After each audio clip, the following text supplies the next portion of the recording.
One Dog and His Boy, Chapter 18, The Dumper.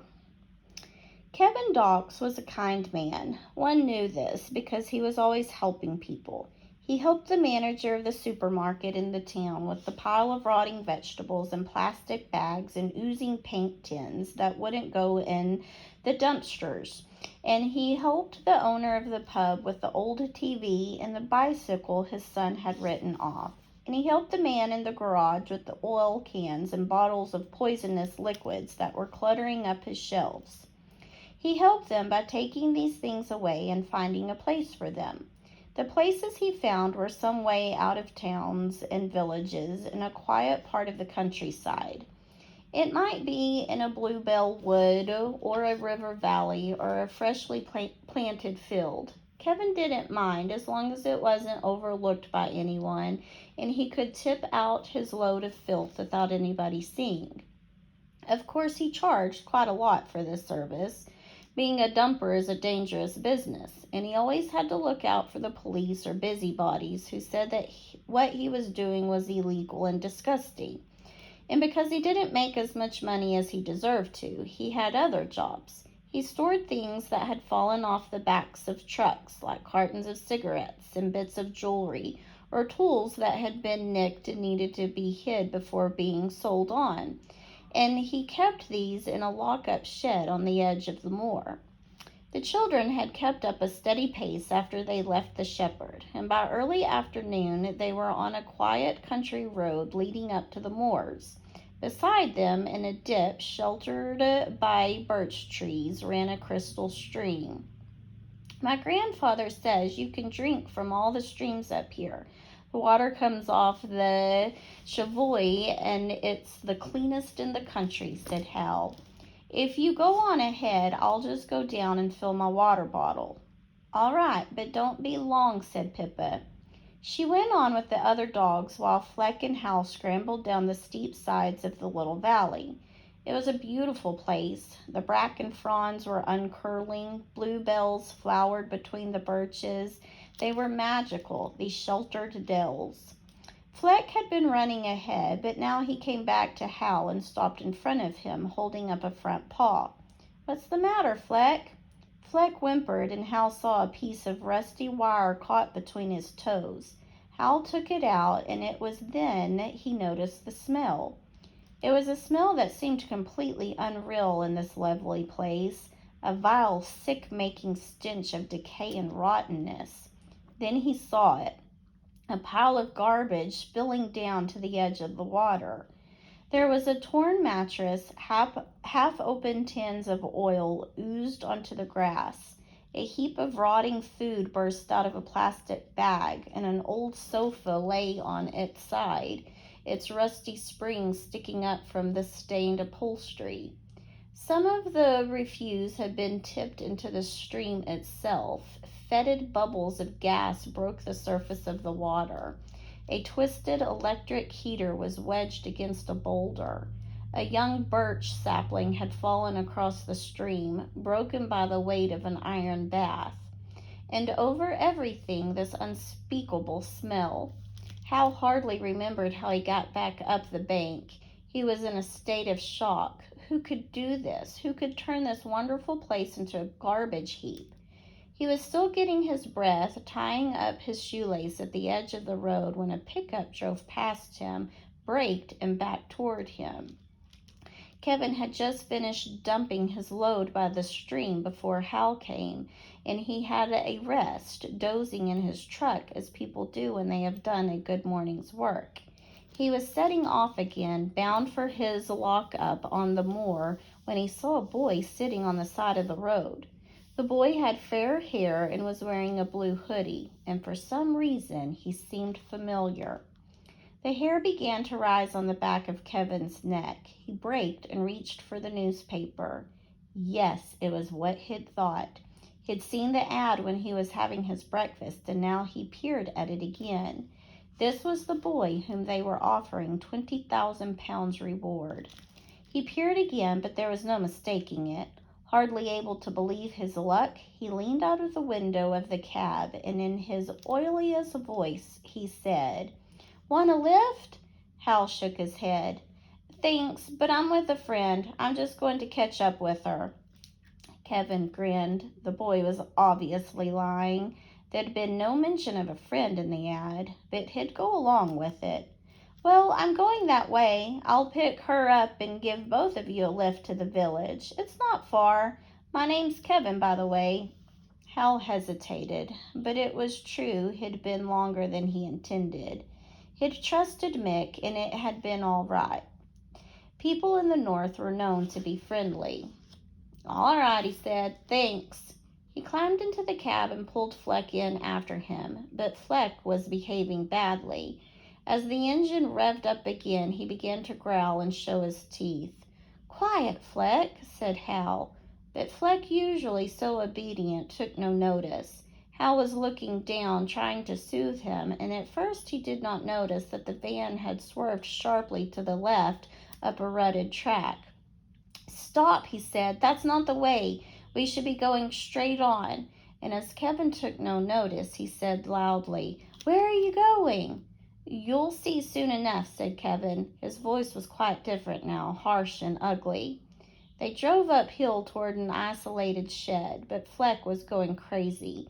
He jumped off Hal's lap and tried to clamber on the steering wheel, all the time barking at the top of his voice. Shut up, you little tyke, said Kevin, and he seized the dog by the scruff of his neck and threw him out of the window. Hal screamed and tried to get out too, but Kevin put out one arm and held him in a grip of steel. He wasn't going to let 20,000 pounds get away. While Fleck yowled in anguish on the path, the pickup drove up to a stone hut with a corrugated iron roof, standing by itself on the edge of the moor. Pulling the struggling Hal out, Kevin dragged him to the door and pushed him in. Fleck! Screamed Hal. Then the door was slammed shut, the bolts pushed across, and it was padlocked. Kevin walked away, thoroughly pleased with himself. Now for a phone call to the number in the advertisement, and then 20,000 pounds. The wretched dog was still yowling and whining, trying to get to Hal in the shed. Kevin picked up a stone and threw it hard, and it hit the cur on the side. Then he took his cell phone out of his pocket and went a little way up the hill to get a signal. Fleck was absolutely beside himself, trying to reach Hal. The stone hadn't drawn blood, but it had bruised his shoulder. He could hear Hal's voice inside, frantically shouting his name. For a few minutes, Fleck ran uselessly around and around the hut, trying to find a way in. Then, quiet suddenly, he took off and raced like the wind down the hill and along the road. Pippa was getting annoyed. What on earth was Hal doing? It shouldn't take so long to fill a water bottle. The dogs had been sitting around her obediently waiting, but now they got to their feet and stared at the road, their noses twitching. Something was coming toward them, a white streak that as they watched turned into Fleck. But this was Fleck as no one had ever seen him, not a wistful mongrel, but a messenger bringing unspeakable news. He raced up to the dogs, panting terribly, but he wouldn't rest. He jumped up at them. He shoved his nose into their sides, all the time talking in frantic barks. Where's Hal? Asked Pippa, her heart beginning to pound. Where is he? Fleck ran up to her, then back to the dogs. He started off up the road, looking back over his shoulder, but at first they did not follow. Then quite suddenly they understood, and a change came over these gentle domesticated pets. As one, they tore off up the tracks with Fleck in the lead, and Pippa saw something that she was to remember all her life. The hunting pack, its blood up, closing in for the kill. Even Lachie, bouncing over the heather in the wake of the others, felt the blood of the gray wolf pounding in his veins. For wolves, these dogs had been in the distant past, and wolves they had become again. Kevin had made his phone call, and feeling very pleased with himself, he stretched out on the grass. The boy was still hammering on the door, but he'd get tired of it soon enough. There was nothing to do now except wait till he could hand him over. And then all the things he had promised himself, a new truck, the deposit on a little bungalow, a trip to Las Vegas. That snooty girl in the checkout would go out with him fast enough when he was loaded, thought Kevin, going off into a doze. He woke to find two huge paws on his chest and an enormous pair of jaws with a row of terrifying teeth salivating into his face. Then he felt both his legs being worried and bitten, his trousers ripped, as Francine took one leg and Honey the other. "Stop!" screamed Kevin in agony. "Let go! Let go!"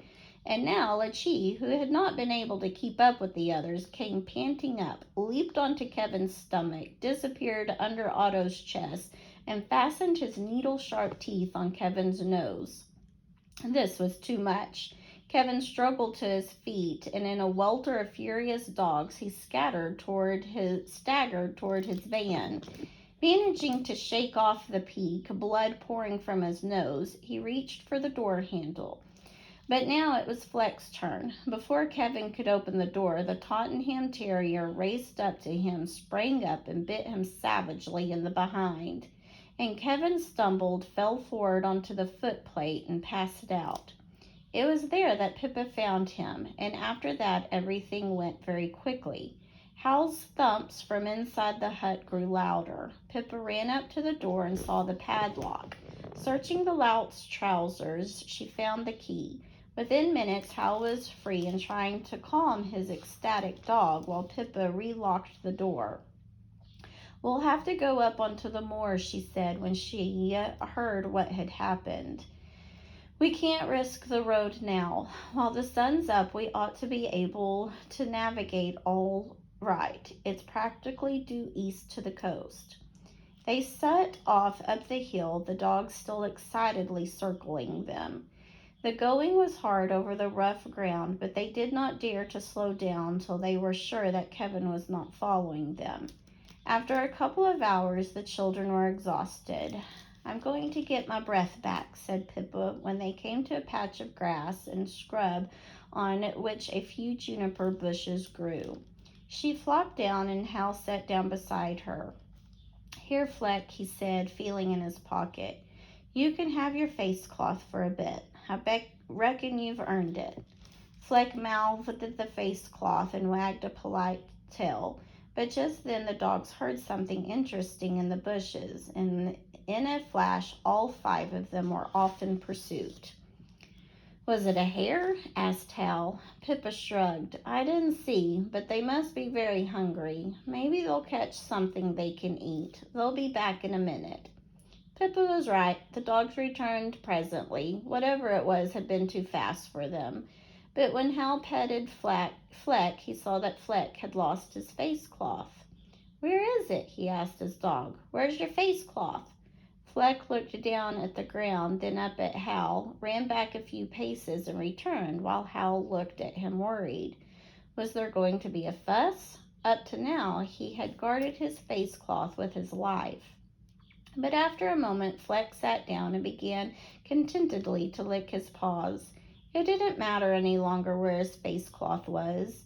When he bit Kevin, Fleck had tasted buttock blood, and a dog that has done that has moved a long, long way from face cloths.